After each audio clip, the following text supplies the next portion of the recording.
André Wilson, un milliardaire de 35 ans, avait tout pour lui. Une entreprise technologique florissante, des voitures de luxe, un magnifique manoir et une épouse glamour nommée Béatrice. Mais un accident a tout changé. En rentrant d'une réunion d'affaires sous une forte pluie, sa voiture a dérapé et est sortie de la route. Il a survécu, mais sa moelle épinière a été gravement touchée. Il s'est réveillé à l'hôpital et a entendu les mots douloureux. Vous êtes paralysé de la taille vers le bas. Béatrice, sa femme, a d'abord pleuré. Mais au fil des semaines, elle a changé. Celle qui était autrefois aimante a commencé à sortir la nuit, a publié des photos provocantes sur les réseaux sociaux et a ignoré les appels à l'aide d'André. Un soir, elle lui a lancé froidement « J'ai une vie à vivre, André. Je ne me suis pas mariée pour devenir une infirmière. » Quand André l'a supplié de rester, elle l'a menacé. « Alors trouve-toi une domestique ou je demande le divorce. » André n'avait pas le choix. Une annonce a été publiée pour trouver une femme de ménage résidente qui pourrait cuisiner, faire le ménage et l'aider dans ses soins quotidiens. C'est ainsi que Marie est entrée dans leur vie. Marie n'avait jamais vu un manoir de cette taille. Elle se tenait devant le grand portail en fer, avec son petit sac brun, ses chaussures usées, et un cœur rempli d'appréhension. À seulement 22 ans, Marie avait connu plus de souffrance que de joie. Orpheline depuis l'âge de 5 ans à cause d'un incendie, elle avait grandi dans différentes familles, trimballée comme un colis dont personne ne voulait. Certaines familles l'utilisaient pour les tâches ménagères, d'autres la frappaient pour la moindre erreur. Elle n'avait ni frère ni sœur, personne pour la défendre, personne à appeler famille. La seule chose qu'elle possédait, c'était sa foi, et l'espoir qu'un jour, la vie lui sourirait aussi. Lorsqu'elle a reçu l'appel pour l'offre d'emploi, elle n'a pas hésité. Peu importait que la maison soit dans un quartier riche. Peu importait qu'elle ne sache pas qui était ce milliardaire. Ce qui comptait, c'était d'avoir une chance de travailler, de manger, et peut-être enfin de souffler un peu. Les portes se sont ouvertes. Un homme au regard froid, vêtu d'un costume noir, s'est approché d'elle. « C'est toi la femme de ménage ?» a-t-il demandé en la regardant de haut en bas comme un colis livré. « Oui, monsieur. Je m'appelle Marie. » Il a hoché la tête. « Suis-moi. » Lorsqu'elle est entrée, sa mâchoire s'est ouverte de surprise. La cour ressemblait à un hôtel 5 étoiles. Une immense fontaine trônait au centre, 2 voitures de luxe brillaient sous le soleil. La maison principale était un chef-d'œuvre. Elle n'avait vu de telles choses que dans les films. L'homme l'a conduite à l'intérieur. L'air sentait la richesse. Sol en marbre, rideaux dorés, grand miroir. Mais il y avait autre chose dans l'air. De la tristesse. La maison semblait froide. Pas froide à cause de la climatisation, mais froide à cause du vide. Ils ont traversé le salon, monté les escaliers, puis longé un couloir silencieux. Devant une porte, l'homme s'est arrêté. « Quoi qu'il arrive, ne parle que si on te parle », l'a-t-il averti. Il n'aime pas le bruit. Marie a hoché la tête. Son cœur battait à tout rompre. La porte s'est ouverte lentement, et là, il était. André Wilson. Il était assis dans un fauteuil roulant, vêtu d'une simple chemise blanche et d'un pantalon noir. Son visage était pâle, sa barbe non rasée, son regard vide. Mais même dans cet état, il dégageait de la puissance. Sa présence remplissait la pièce. Marie s'est inclinée légèrement. « Bonjour, monsieur. » André l'a regardé. « Laisse-nous, » a-t-il dit à l'homme. Celui-ci est sorti et a refermé la porte. Un long silence a suivi. « Tu ne ressembles pas à une infirmière, » a dit André finalement. « Je ne le suis pas, » répondit doucement Marie. « Je suis juste là pour aider à faire le ménage et la cuisine. »« Tu as peur de moi ?» demanda-t-il. Elle leva les yeux. « Non, monsieur. » Il haussa un sourcil. « Tout le monde a peur. » Marie esquissa un léger sourire. « J'ai vu la douleur, monsieur. Je sais à quoi elle ressemble. Vous n'êtes pas quelqu'un qu'il faut craindre. » Pour la première fois depuis des mois, André laissa échapper un petit rire. Il l'observa attentivement. Quelque chose en elle semblait honnête, réelle, différente. « Tu logeras dans l'annexe derrière la maison. Il y a une petite chambre là-bas. Mes repas doivent être servis à l'heure. La maison doit rester propre. Et ne prends pas de photos, ne fouine pas dans le manoir. Je comprends. Si ma femme te donne des instructions, obéis-lui. » Marie hocha la tête, même si quelque chose dans la voix d'André changea à l'évocation de sa femme. Il y avait de la douleur. Il détourna le regard. « Ce sera tout. » Marie sortit en silence et suivit le gardien jusqu'à sa petite chambre derrière la maison. Elle était petite mais propre, un lit, un ventilateur, une armoire. C'était plus qu'elle n'avait jamais eu. Elle posa son sac et s'assit, poussant un long soupir. Plus tard dans la soirée, elle alla préparer le dîner. Elle aperçut Béatrice, la femme d'André, assise dans le salon, en train de faire défiler son téléphone. Elle ressemblait à une mannequin. Ongles longs, maquillage épais, vêtements de marque. Mais le regard qu'elle lança à Marie était rempli de mépris. « Donc, c'est toi la bonne ?» demanda-t-elle. « Oui, madame. » Béatrice poussa un soupir. « Assure-toi de nettoyer la chambre principale 2 fois par jour. Si je trouve de la poussière, tu dégages. »« Oui, madame. » « Et ne te fais pas d'illusions. Mon mari est malade, pas idiot. Je sais comment les filles comme toi se comportent. » Marie cligna des yeux. « Je suis juste là pour travailler, madame. » Béatrice ne répondit pas. Elle partit en claquant la porte. Marie ravala sa fierté et continua à cuisiner. Elle avait vu des femmes comme Béatrice auparavant, fières, vides et en colère. Marie pria seulement de ne pas rester trop longtemps dans une telle maison. Elle apporta le repas dans la chambre d'André. « J'espère que ce n'est pas trop salé, » dit-elle avec un petit sourire. André regarda le plateau. Ça sentait la cuisine faite maison. Il goûta une bouchée, s'arrêta, et la regarda.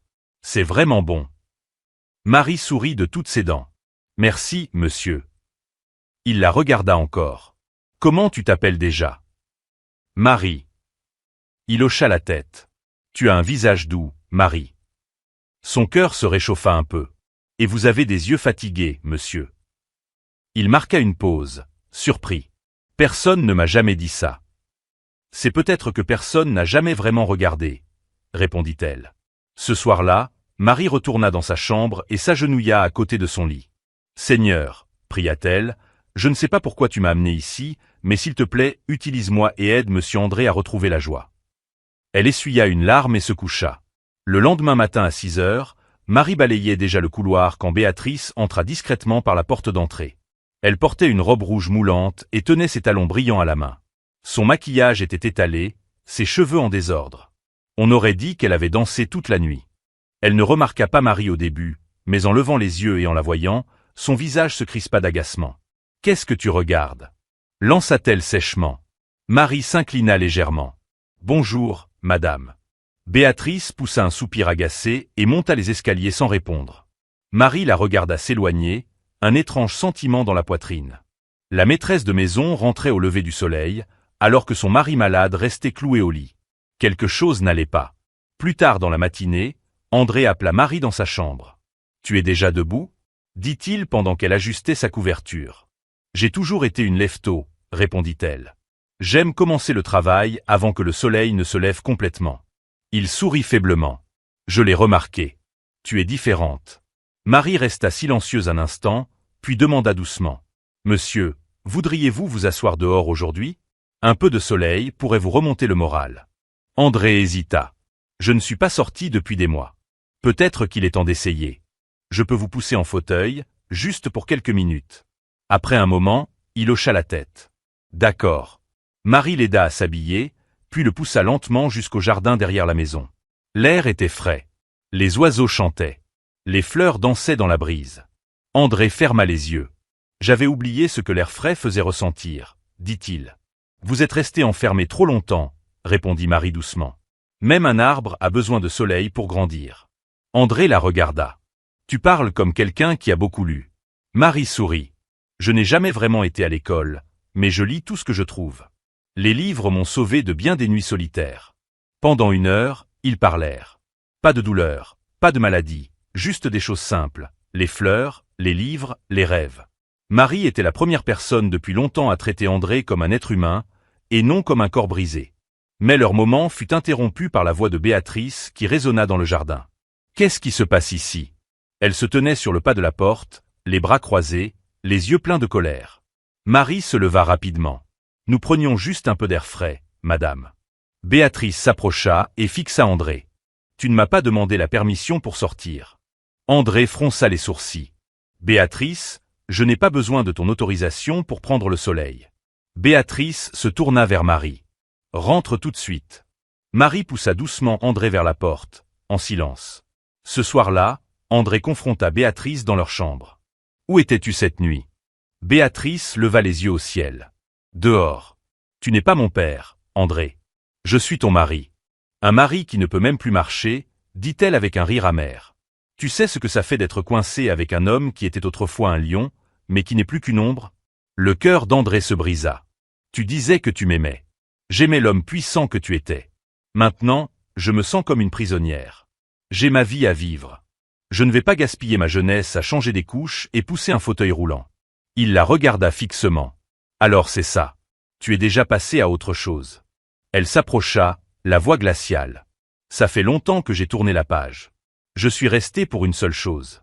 Les larmes montèrent aux yeux d'André. Alors pourquoi tu ne pars pas? Parce que je veux tout ce qui vient avec ce mariage. La maison, les voitures, le luxe. Et si tu n'y prends pas garde, tu vas tout perdre. Béatrice éclata de rire. Toi, que peux-tu faire dans ce fauteuil? Me menacer avec ta pitié? André se détourna, brisé. Derrière la porte, Marie avait entendu une partie de la dispute. Son cœur était lourd. Elle retourna à la cuisine et s'assit en silence, essuyant ses larmes. Elle ne savait pas pourquoi, mais la douleur d'André lui semblait personnelle. Le lendemain, Béatrice appela Marie. Apporte cette robe au pressing et reviens directement. Et ne fais pas de bêtises. Marie hocha la tête et partit avec la robe. Sur le chemin du retour, elle s'arrêta dans une petite pharmacie pour acheter un antiseptique pour une blessure à la main. En attendant dans la file, elle entendit deux femmes discuter. « Tu as encore vu Madame Wilson au club hier soir? »« Oui, et devine quoi? Elle était avec ce grand gars. Comment il s'appelle déjà? »« Bruno, celui avec le tatouage. »« Celui-là. Mais elle est mariée. On dit que son mari ne peut plus marcher. Que veux-tu qu'elle fasse? » Marie sentit son cœur se serrer. C'était donc vrai. Béatrice voyait un autre homme. De retour au manoir, elle servit le déjeuner à André. Il toucha à peine à la nourriture. « Monsieur, voulez-vous autre chose ?» Il secoua la tête. « Je n'ai pas d'appétit. » Elle s'assit doucement en face de lui. « Monsieur, la vie ne s'arrête pas dans un fauteuil roulant. » Il la regarda. « Comment fais-tu pour rester aussi pleine d'espoir, Marie? J'ai déjà tout perdu. Mes parents, ma maison, ma dignité. Mais chaque jour où je suis en vie est une nouvelle chance de recommencer. » André soupira. « Tu es plus forte que tu n'en as l'air. Et vous êtes plus que vos jambes, monsieur. Vous avez encore un cerveau, un cœur, une voix. Servez-vous-en. » Cette nuit-là, André ne put dormir. Les paroles de Marie résonnaient dans sa tête. Il fixa le plafond, se rappelant l'homme qu'il avait été. Un battant, un bâtisseur, un homme qui avait surmonté des tempêtes. Et peut-être était-il temps de se relever, même depuis un fauteuil. 3 jours passèrent tranquillement dans la maison Wilson, mais la paix ne régnait pas dans les cœurs. Marie poursuivait ses tâches sans se plaindre. Balayer, nettoyer, aider André à aller aux toilettes, préparer des repas chauds, ou simplement rester silencieuse à ses côtés. Elle n'avait jamais connu le luxe, mais elle ne semblait jamais impressionnée. Elle était concentrée, reconnaissante, humble. André, de son côté, changeait peu à peu. Il demanda plus souvent à sortir. Il demanda à Marie de lui apporter des journaux. Un après-midi, il lui demanda même de l'aider à s'installer à son bureau, juste pour ressentir ce que ça faisait. « Vous ne pouvez pas taper, » dit-elle doucement. « Alors je réfléchirai, » répondit-il. « Peut-être même que je rêverai de nouveau. » Marie sourit. La vie revenait peu à peu dans cet homme qui avait abandonné. Mais un soir, tout changea. Il était presque 21 heures. La maison était calme. Marie venait de finir la vaisselle quand elle vit Béatrice passer devant la cuisine, vêtue d'une robe noire moulante, de talons brillants et de rouge à lèvres rouges. Son parfum remplissait l'air. Marie s'approcha. « Madame, dois-je vous préparer à dîner ?» Béatrice se retourna brusquement. « Qui t'a demandé de me parler? Je voulais juste. » Béatrice leva la main. « Occupe-toi de tes affaires, l'orpheline. » Marie baissa la tête. « Désolée, madame. » Béatrice leva les yeux au ciel et sortit. Marie regarda par la fenêtre et la vit monter dans une voiture noire arrêtée devant le portail. À l'intérieur se trouvait un homme grand, musclé, avec des dreadlocks et un tatouage au cou. Le cœur de Marie s'accéléra. C'était sûrement Bruno, celui dont parlaient les femmes à la pharmacie. Elle courut dans la chambre d'André. « Monsieur, excusez-moi, je ne voulais pas vous déranger, mais je pense qu'il y a quelque chose que vous devriez voir. » André la regarda, confus. « Qu'y a-t-il ? Je crois que votre femme sort encore, avec quelqu'un. » Les yeux d'André se plissèrent. « Tu en es sûr ?» Marie hésita. « J'ai vu la voiture. Ce n'était pas un taxi. Et l'homme m'a semblé familier. » André resta silencieux. Marie continua doucement. « Je ne voulais rien dire avant, Mais j'ai entendu 2 femmes parler d'elle à la pharmacie. Ils disent qu'elle sort avec un homme nommé Bruno. On l'a vu au club presque tous les soirs. André serra le poing. Apporte-moi mon téléphone, dit-il. Marie s'exécuta rapidement. André ouvrit l'application de sécurité. C'est sa société technologique qu'il avait conçue. Elle lui permettait de vérifier toutes les caméras de surveillance dans et autour de la maison. Il cliqua sur la vidéo de la porte principale. C'était bien elle, Béatrice, qui envoyait un baiser à l'homme dans la voiture. Puis la voiture s'éloigna à toute vitesse. André fixa l'écran longuement, sans dire un mot. Ses lèvres se resserrèrent. Son visage pâlit. « Monsieur, commença Marie. » Il leva la main. « Merci, Marie. Ce sera tout. » Elle s'inclina légèrement et quitta la pièce, le cœur battant fort. André ne dormit pas cette nuit-là. Il resta près de la fenêtre, l'esprit en désordre. La femme qu'il avait épousée, à qui il avait tout donné, n'était pas seulement négligente. Elle le trompait, ouvertement, fièrement. Et elle avait le culot de vivre dans sa maison, de manger sa nourriture et de se moquer de son état. La colère brûlait dans sa poitrine. Mais sous la colère, il y avait de la douleur. Tellement de douleur. Il repensa à la nuit de l'accident. Béatrice avait pleuré à l'hôpital. Elle lui avait tenu la main et dit « On va s'en sortir, mon amour. Je ne te quitterai jamais. » Mais ces mots n'étaient que du vent. Elle l'avait quitté, pas physiquement, mais émotionnellement, spirituellement, mentalement. Elle l'avait quitté dès l'instant où il ne pouvait plus tenir debout. « Je suis peut-être en fauteuil, » pensa André. « Mais je suis toujours l'homme qui a bâti un empire à partir de rien. J'ai toujours un cerveau, un cœur. J'ai encore du pouvoir. » Le lendemain matin, il demanda à Marie de le pousser jusqu'à son bureau. « Vous allez bien, monsieur ?» demanda-t-elle doucement. « Je vais mieux que bien, » répondit-il. « Je suis réveillé. » Dans le bureau, il prit son iPad, le connecta à son clavier sans fil, et commença à taper lentement, une lettre à la fois. Marie l'observa en silence, impressionnée. Les heures passèrent. André ne mangea pas. Il ne parla pas. À midi, son avocat arriva. Un homme élégant en costume gris. « Monsieur Wilson, » dit l'avocat, « je suis venu dès que possible. »« Asseyez-vous, » dit André. « Il faut qu'on parle de mon testament et de mon mariage. » Marie resta dans un coin, faisant semblant de ne pas écouter. « Je veux tout changer, » dit André. « Si je meurs, Béatrice ne reçoit rien. Ni la maison, ni les parts de l'entreprise, ni les voitures, rien du tout. » L'avocat haussa un sourcil. « Compris. Et je veux que vous commenciez à préparer un plan de divorce. » Discrètement. « Oui, monsieur. » Marie regarda André donner ses instructions avec une force calme. Ce n'était plus l'homme brisé qu'elle avait rencontré 2 semaines plus tôt. C'était André Wilson, le lion qui apprenait à rugir de nouveau. Cette nuit-là, Béatrice rentra ivre. Elle ne remarqua pas qu'André l'attendait dans le couloir. « Tu as passé une bonne soirée ?» demanda-t-il froidement. Elle sursauta. « Quoi? Qu'est-ce que tu fais là? » « Je voulais dégourdir mes jambes, » répondit-il sarcastiquement. « Mais ça, tu ne peux pas comprendre. Alors maintenant tu veux surveiller mes moindres faits et gestes ?» siffla Béatrice. « Je vois tout, Béatrice. » Ses yeux s'agrandirent. Il roula en avant. « Bruno, n'est-ce pas? Le tatouage sur le cou. Voiture noire. » Elle resta bouche bée. « Tu ne te caches même plus. Tu sors comme une reine, oubliant que ceci est mon royaume, ma maison, mon nom. André, Il leva la main. « Ne m'insulte pas avec des mensonges. À partir d'aujourd'hui, je ne suis plus ton mari faible. J'ai déjà parlé à mon avocat. Si tu veux partir, pars. Mais tu partiras les mains vides. » Béatrice hurla. « Tu n'as pas le droit. »« Si, je l'ai. Et je viens de le faire. » Elle s'élança pour le gifler, mais Marie s'interposa. « Non, » dit-elle doucement, en regardant Béatrice droit dans les yeux. « Ne t'abaisse pas encore plus. » Béatrice se figea. Puis, avec un rire amer, elle tourna les talons et partit. André regarda Marie, les yeux rouges. « Je suis désolé que tu aies vu ça. Je suis juste heureuse que vous vous soyez enfin levé. Même sans vos jambes. » Il esquissa un léger sourire. Béatrice se trouvait dans la chambre de son mari. Elle s'agenouilla à côté de son fauteuil, pleurant, lui tenant la main fermement. « André, s'il te plaît, » sanglota-t-elle. « Je sais que j'ai tout gâché. J'ai changé, je te le jure. Ne me quitte pas. » André ne dit rien. « L'homme que tu as vu, c'est mon cousin. J'ai oublié de te le présenter correctement. C'était juste un malentendu. Le diable essaie de détruire notre mariage, mon amour.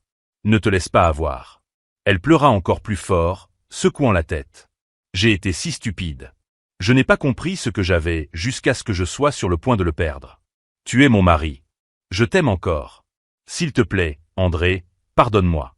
Redonnons-nous une chance. Je vais faire mieux, je te le promets. André la regarda longuement. Puis, calmement, il dit. Je vais dire à mon avocat de mettre les choses en pause. Mais écoute-moi bien. Je vais t'observer pendant un moment. Si tu ne changes pas, Béatrice, tu sortiras de chez moi. Béatrice essuya vite ses larmes et sourit. Merci, mon amour. Merci. Je ne te décevrai pas. Elle embrassa sa main, se leva et quitta la pièce. Mais dès qu'elle mit le pied dans le couloir, son expression changea. Elle marcha rapidement jusqu'à sa chambre, ferma la porte et éclata de rire silencieusement. Cet homme pense que j'ai du temps pour lui, dit-elle à elle-même. Cet homme pense que j'ai du temps pour lui, répéta-t-elle à son reflet. Il regrettera de m'avoir douté. Je vais m'occuper de lui lentement. Il n'a aucune idée de ce dont je suis capable. Plus tard dans la soirée, André était dans son bureau quand Marie entra avec son dîner. Merci, Marie, dit-il doucement. Assieds-toi, s'il te plaît. Elle s'assit en face de lui. Ma femme est encore venue me voir, commença André. Marie leva les yeux vers lui. Qu'est-ce qu'elle a dit, cette fois?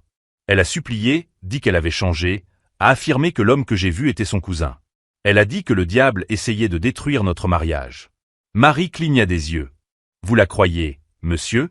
André soupira. Non. Mais je lui ai dit que j'allais l'observer pendant un moment. Marie hocha lentement la tête. Je ne lui fais toujours pas confiance. André ajouta. C'est pour ça que je veux que tu m'aides.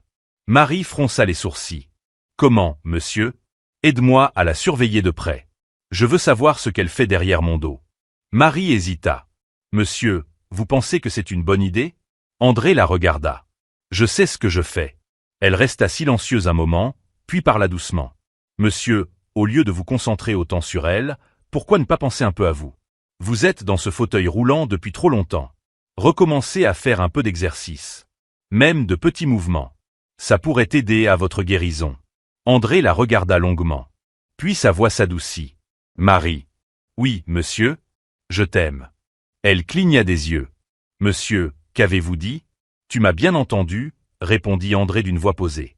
Je t'aime, Marie. Depuis le premier jour où tu es arrivée ici. Tu as été la lumière de cette maison.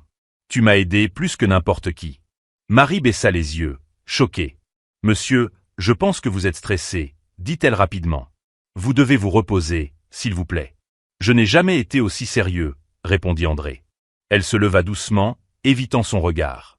Monsieur, s'il vous plaît, ne dites pas des choses impossibles. Vous êtes toujours marié et je ne suis que votre domestique. Sans attendre de réponse, elle se retourna et sortit calmement de la pièce. André resta seul dans le silence, fixant la porte par laquelle elle était partie, le cœur lourd. Béatrice était assise dans le salon, les jambes croisées, faisant défiler son téléphone avec un sourire en coin. En entendant Marie passer, elle l'appela doucement. Marie. Marie s'arrêta. Oui, madame. Viens t'asseoir avec moi.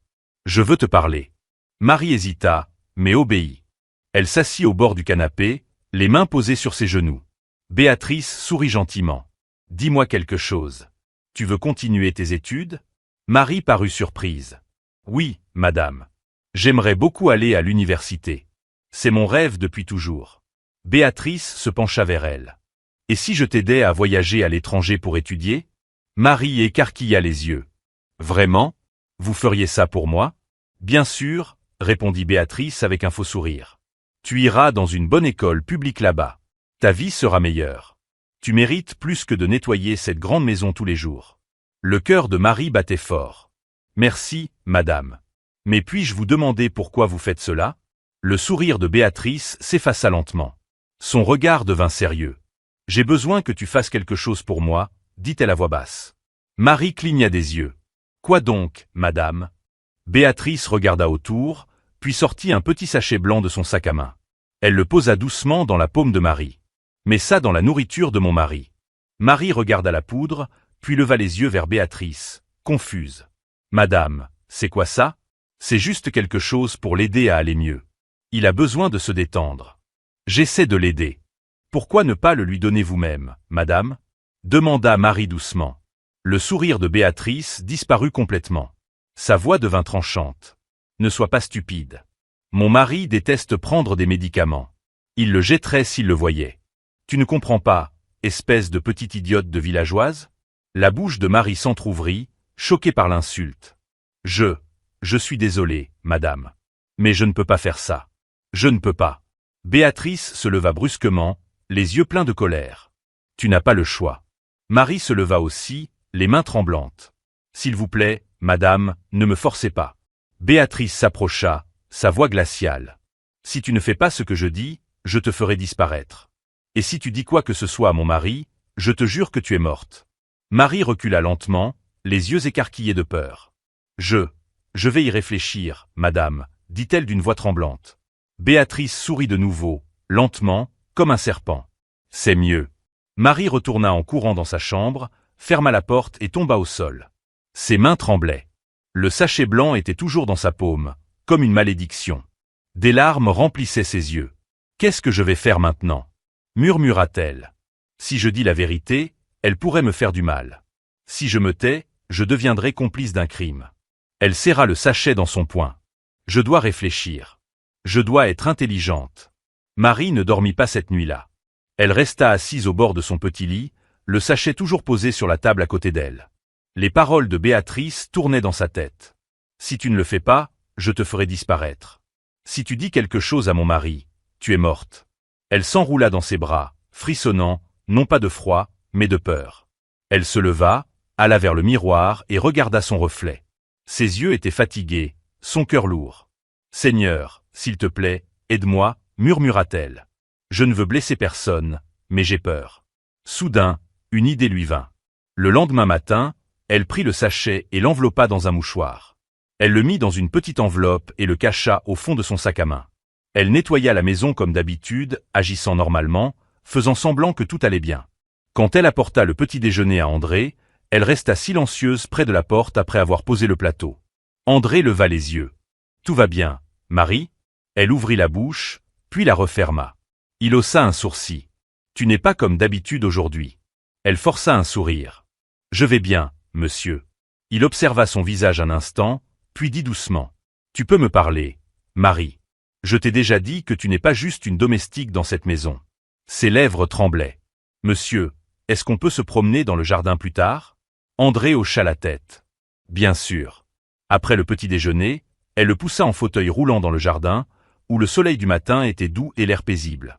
Elle s'assit à côté de lui sur un banc, regardant droit devant elle. « Il y a quelque chose que je dois vous dire, » dit-elle doucement. André la regarda. « Mais j'ai peur, » ajouta-t-elle. Il prit sa main. « Il ne t'arrivera rien, Marie. Je te le promets. Je suis là. » Elle inspira profondément. « Hier, votre femme m'a appelé dans le salon. Elle m'a demandé si je voulais aller étudier à l'étranger. Elle a dit qu'elle pouvait m'aider. » André hocha lentement la tête, ne comprenant pas encore où elle voulait en venir. « Ensuite, elle m'a donné quelque chose, » continua Marie. « Un petit sachet. Elle m'a dit de le mettre dans votre nourriture. » Le visage d'André s'assombrit. « Quoi? » Elle a dit que c'était pour vous aider à aller mieux. Quand je lui ai demandé pourquoi elle ne vous le donnait pas elle-même, elle m'a insulté, m'a traité d'idiote, puis elle m'a menacé. Elle a dit que si je ne le faisais pas, ou si je vous disais quoi que ce soit, je disparaîtrais. Les mains d'André se crispèrent sur ses genoux. Marie sortit rapidement l'enveloppe de son sac et la lui tendit. La voilà. Il l'ouvrit et vit que le sachet était encore scellé. Elle a dit que c'était un médicament, dit Marie. Mais j'ai eu peur. Je ne voulais pas faire quelque chose de mal. André fixa le sachet, sa poitrine se soulevant lentement. « Merci, » dit-il d'une voix basse, « de m'avoir dit la vérité. » Marie baissa les yeux. « Je ne savais pas quoi faire, mais je ne pouvais pas vous blesser, monsieur. Je ne pouvais tout simplement pas. » André se tourna vers elle. « Tu viens de confirmer tout ce que je soupçonnais. Elle ne tient pas à moi. Elle ne l'a jamais fait. » Il détourna le regard, la douleur dans les yeux. « Ce n'est pas seulement de la trahison. C'est de la cruauté. »« Je suis désolé, » murmura Marie. « Non, tu as bien fait. Et maintenant, c'est à moi d'agir. » Plus tard dans la journée, André appela son avocat. « Je veux les papiers du divorce prêts, » dit-il fermement. « J'ai fini de jouer. » Il envoya également le sachet au laboratoire via son assistant personnel, en demandant des résultats urgents. Le soir même, les résultats arrivèrent. Ce n'était pas un médicament. C'était un poison lent. Quelque chose qui pouvait affaiblir ses organes discrètement avec le temps. Le sang d'André se glaça. Il n'appela pas Béatrice. Il ne cria pas. Il ne se disputa pas. Il resta assis en silence, réfléchissant. Le lendemain matin, il dit à Marie. « Je veux que tu sois prudente. Béatrice pourrait se douter de quelque chose. Reste naturelle. Ne dis rien. Je m'en occupe. » Marie hocha la tête, bien que son cœur battait la chamade. Plus tard ce jour-là, Béatrice entra dans la cuisine pendant que Marie faisait la vaisselle. Avec un sourire rusé, elle demanda. « Alors, il l'a mangé ?» Marie hésita une seconde, puis répondit avec un faible sourire. « Oui, madame. » Béatrice rit doucement. « Bonne fille. Tu vas peut-être avoir ce billet pour l'étranger. » Marie força un rire. « Merci, madame. » Mais intérieurement, elle priait. « Seigneur, protège-moi. » Qu'elle ne découvre rien. Ce soir-là, pendant que Béatrice célébrait son succès avec un verre de vin dans sa chambre, André était au téléphone avec un détective privé et son avocat. Il avait tout ce dont il avait besoin. Le lendemain matin, la maison Wilson était silencieuse. Béatrice se promenait avec fierté, fredonnant, certaine d'avoir gagné. André ne l'avait pas confrontée. Marie jouait la comédie. Tout semblait parfait. Elle passa devant la salle à manger et vit André, lisant calmement un journal. Il ne leva même pas les yeux. Elle sourit, satisfaite, et se dirigea vers la cuisine. « Marie, dit-elle, prépare quelque chose de spécial pour le dîner ce soir. J'ai envie de fêter ça. »« Oui, madame, » répondit Marie. Mais derrière cette réponse calme, son cœur battait fort. Elle sentait que quelque chose allait se passer.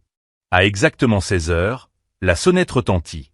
Marie jeta un coup d'œil depuis la cuisine et vit 2 hommes en costume entrer dans la maison. L'un était l'avocat d'André. L'autre, le détective. Béatrice descendit les escaliers, intriguée. « Qui sont ces gens ?» demanda-t-elle. André fit avancer calmement son fauteuil roulant. « Assieds-toi, Béatrice. »« Pourquoi devrais-je ? Que se passe-t-il ?»« Assieds-toi, » répéta-t-il, cette fois d'une voix ferme. André regarda l'enquêteur. « Allez-y. » L'homme ouvrit un dossier et en sortit des photos. Béatrice avec Bruno dans sa voiture, dans des restaurants, dans des boîtes de nuit. Il les posa une à une sur la table. Les yeux de Béatrice s'écarquillèrent. « C'est quoi ça ? Tu m'espionnes ?» André ne réagit pas. « Continuez, » dit-il. L'enquêteur sortit alors un autre document. « Voici les résultats du laboratoire concernant la poudre que vous avez demandé à Marie de mettre dans la nourriture de votre mari. Ce n'est pas un médicament. C'est du poison. » Béatrice bondit. « C'est un mensonge. » Elle ment. André éleva la voix pour la première fois. « Assieds-toi. » Béatrice se figea. « Je t'ai fait confiance, » dit André, plein d'amertume. « Je t'ai tout donné. Tu t'es moqué de moi. Tu m'as trompé. Tu as essayé de me détruire discrètement. C'est pas vrai. » cria-t-elle. Elle ment. Cette fille est malveillante. Elle veut briser notre mariage. L'avocat posa une enveloppe épaisse sur la table. Voici les papiers du divorce. Monsieur Wilson les a déjà signés. Les jambes de Béatrice flanchèrent. Non, non. André, s'il te plaît. J'étais désespéré. J'ai fait des erreurs, mais je ne voulais pas que ça aille aussi loin. Pardonne-moi. André détourna le regard. Je t'ai déjà pardonné la première fois. Tu as utilisé mon pardon pour aiguiser ton couteau. Tu voulais me tuer, Béatrice. Des larmes coulèrent sur son visage. J'avais peur. Je ne savais pas quoi faire. Je t'ai laissé le choix, dit André froidement. Tu as choisi la trahison. Elle tomba au sol, en sanglots. Ne me quitte pas. Je t'en supplie. Je ferai tout. Je vais changer, pour de vrai cette fois. André la regarda, la douleur dans les yeux. C'est trop tard. L'avocat se leva.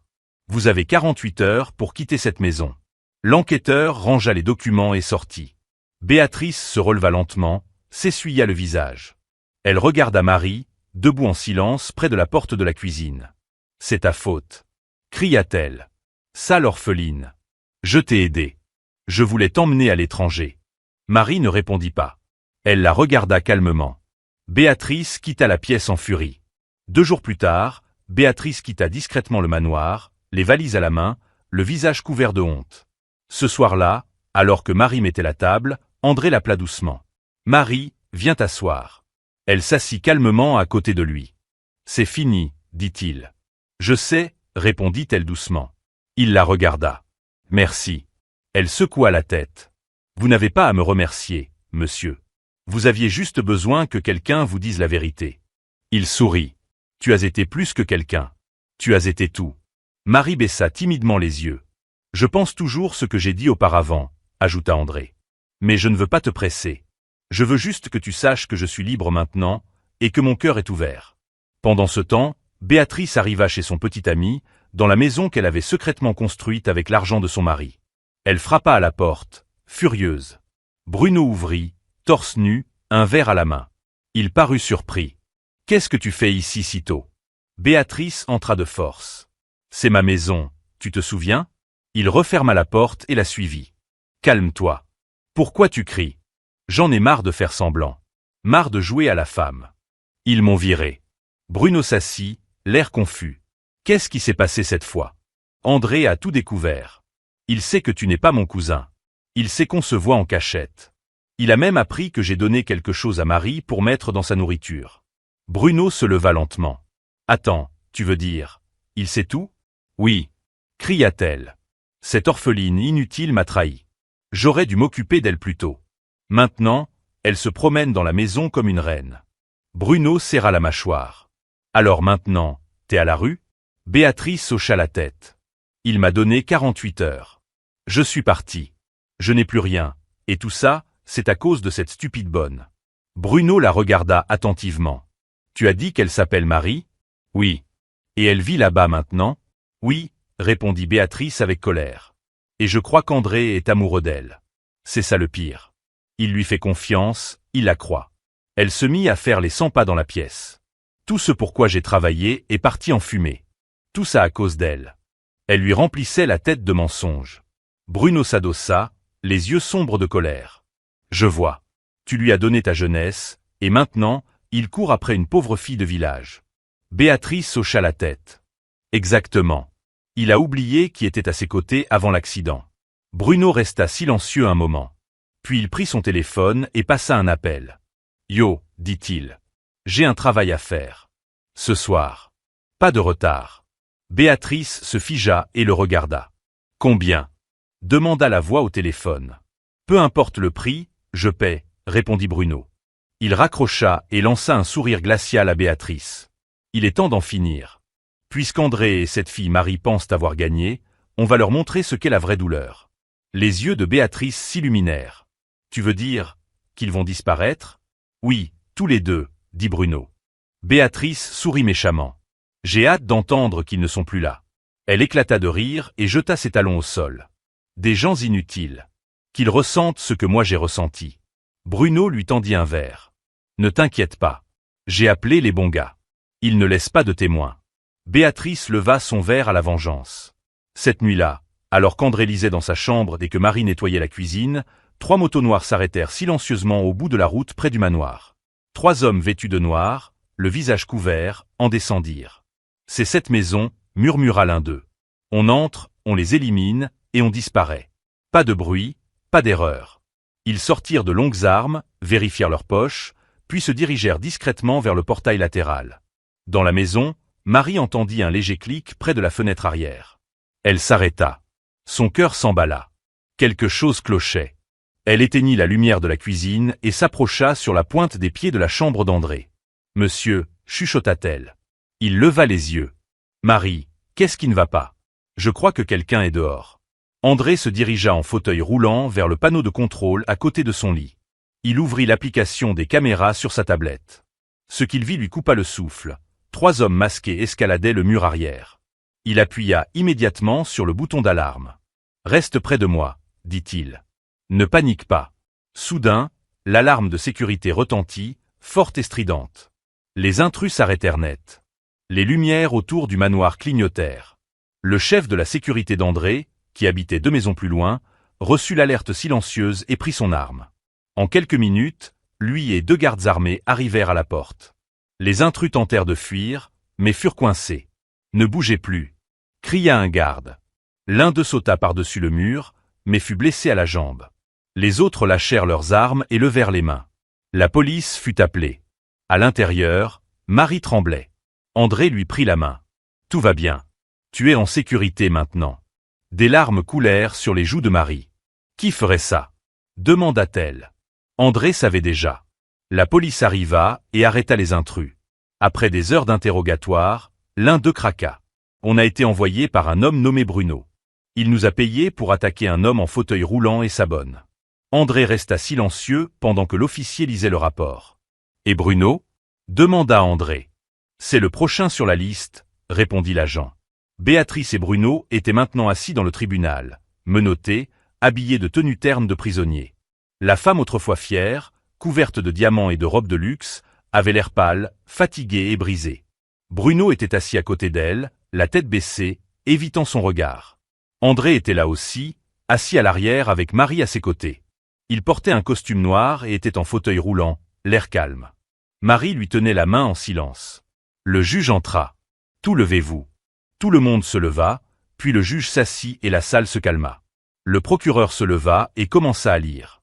Après plusieurs semaines d'enquête, il est confirmé que les accusés, Béatrice Wilson et Bruno Agala, ont conspiré pour nuire à M. André Wilson et à son employée, Mme Marie Isika. Les preuves incluent des appels enregistrés, des transactions financières, des vidéos de surveillance et un rapport de laboratoire confirmant une tentative d'empoisonnement de M. Wilson. Il se tourna vers le juge. Ce ne sont pas des actes irréfléchis. Ce sont des crimes prémédités. Nous demandons à cette honorable cour de leur infliger la peine qu'ils méritent.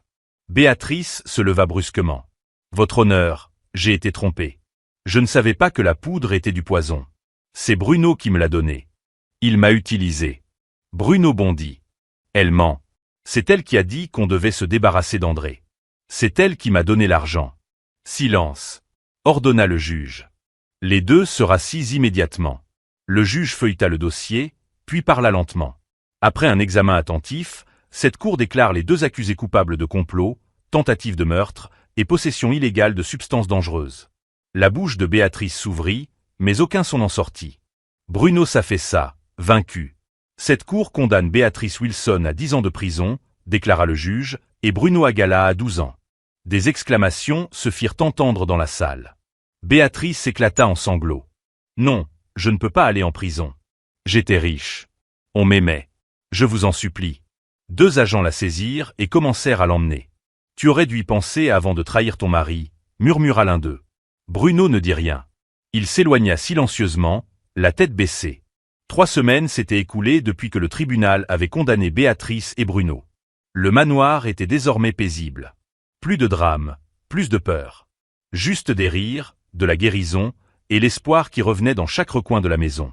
Marie était dans le jardin en train d'arroser les fleurs quand André sortit en fauteuil roulant.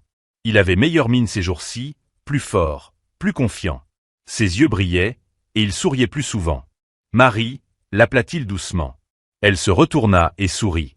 Oui, monsieur. Viens t'asseoir avec moi. Elle s'essuya les mains et vint s'asseoir calmement à côté de lui sur le banc. Il la regarda et prit une grande inspiration. Il y a quelque chose d'important que je voulais te dire. Marie le regarda avec curiosité.